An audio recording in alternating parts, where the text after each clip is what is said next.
મારું જૂનું ગામ હવે ક્યાં ગયું? આજે જે નાના ઘરમાં મજા હતી એ મોટા બંગલામાં ક્યાં છે? જે સુખ ગામડાની ધૂળમાં હતું એ શહેરની ચમકમાં ક્યાં છે?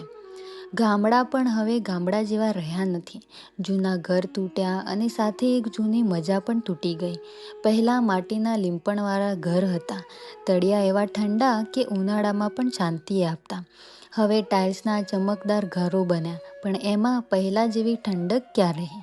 પહેલાં નાના ઘર હતા પણ દિલ બહુ મોટા હતા. એકના આંગણેથી બીજાનું ઘર દેખાતું. બધા સાંજે બહાર બેસતા, કોઈ આવો તો આવો બેસો કહીને વાતોમાં રાત વીતી જતી. હવે ઊંચી દિવાલો બની ગઈ, મોટા ગેટ લાગી ગયા. સિક્યોરિટીમાં માણસો તો સુરક્ષિત થઈ ગયા, પણ સંબંધો ક્યાંક બંધાઈ ગયા. પહેલાં ઉનાળાની રાત્રે ખાટલા પાથરી આંગણામાં આખું કુટુંબ સૂતું. ટેબલ ફેન પણ ન હોય તો પવનમાં એવી મજા આવતી કે દિલ ઠંડુ થઈ જાય. હવે એસીવાળા ઓરડા છે, મોટી ટીવી છે, મોબાઈલ છે, પણ એ શાંતિ નથી, એ લોકો નથી, એ વાતો નથી. બાળપણની એ સ્કૂલ પણ કંઈક અલગ જ હતી. બેનપણીઓ સાથે હસતા ચાલતા સ્કૂલે જવાનું, રસ્તામાં મસ્તી કરવી, ક્યારેક મોડું થાય તો કોઈ ટેન્શન નહીં. અને સ્કૂલ છૂટે પછી જો વરસાદ આવી જાય તો કોઈ દુકાનના બંબા નીચે કે છાપરાની ધોધ નીચે ઊભા રહી જવાનું.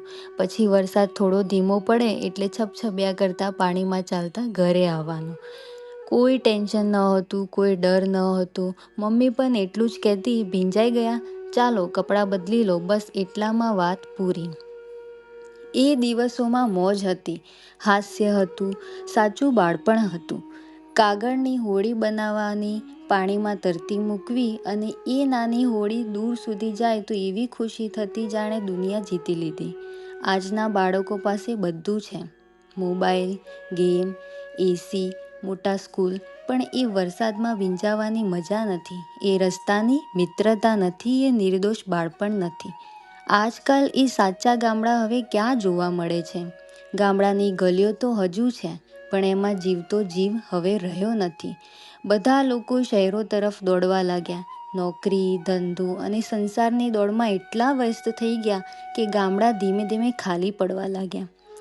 પહેલાં ગામડાના રસ્તાઓ પર સાંજ પડે એટલે જીવંત માહોલ હોય. ચોરાહે લોકો ભેગા થાય, હાસ્ય ગુંજે, બાળકો રમે, અને આજે એ રસ્તાઓ સુમસામ થઈ ગયા છે. નવરાત્રિ હોય, દિવાળી હોય કે હોળી હોય, પહેલાં આખું ગામ એક પરિવાર બની જતું. હવે બધું શહેરોમાં થવા લાગ્યું, મોટા પાર્ટી પ્લોટમાં, લાઇટોના ઝગમગાટમાં, પણ એ ગામડાની લાગણી ક્યાં રહી? પહેલાં પ્રસંગોમાં માણસો મળતા, હવે ફક્ત ફોટા પડે છે. પહેલાં સંબંધો જીવાતા, હવે ફક્ત સોશિયલ મીડિયા પર દેખાડાય છે. ખરેખર ગામડા હજુ નકશામાં છે, પણ દિલોમાંથી ક્યાંક ઓગળી રહ્યા છે. અને એ જૂનું ગામડું જેમાં પ્રેમ હતો, સાદગી હતી, શાંતિ હતી, એ હવે ફક્ત યાદોમાં જ બચ્યું છે.